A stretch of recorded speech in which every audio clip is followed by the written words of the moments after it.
there can be a sense that time is moving faster than you are.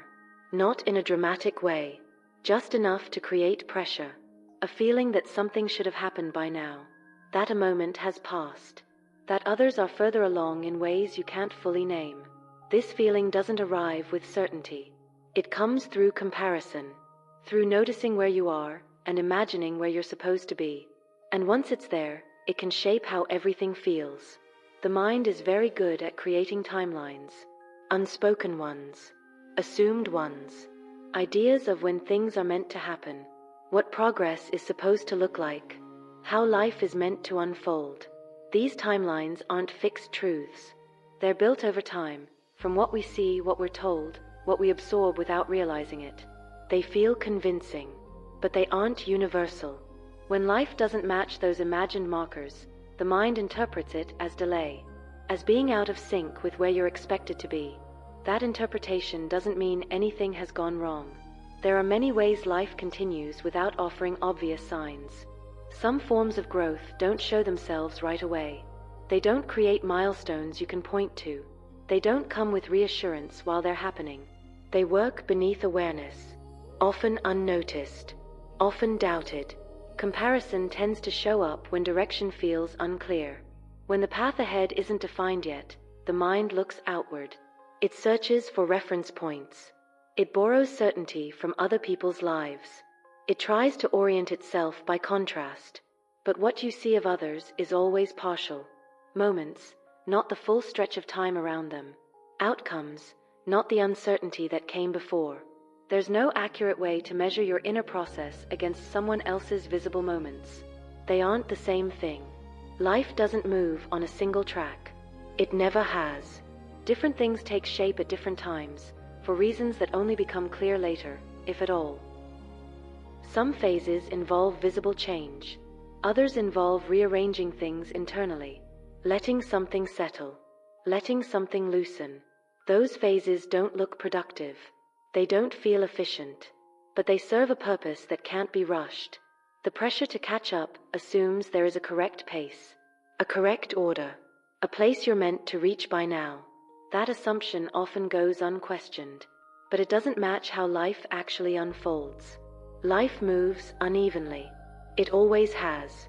Some chapters gather speed quickly.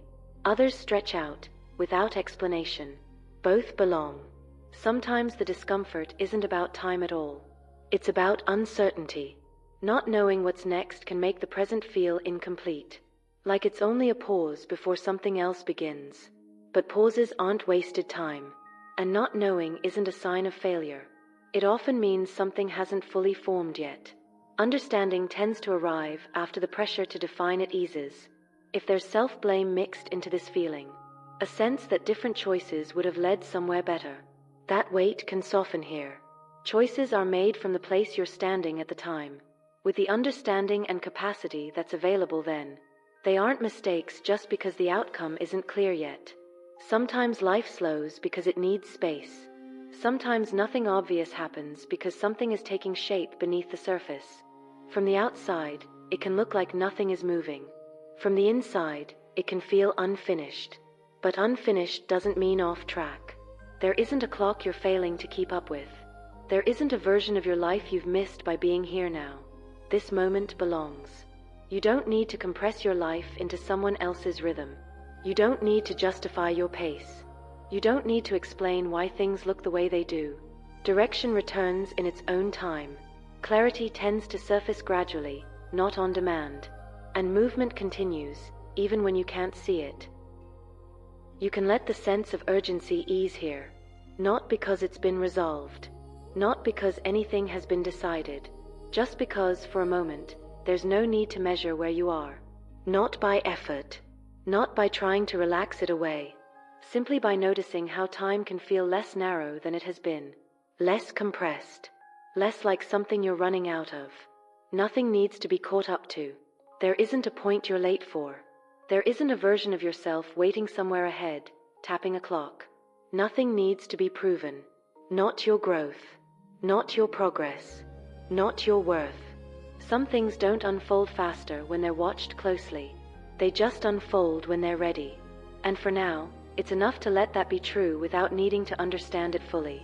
You can stay with this feeling for a while. The looseness, the lack of urgency. There's no need to close it off with answers. No need to turn it into a lesson. Let it rest as it is. Unfinished. Open. Time doesn't need to hurry here. And neither do you.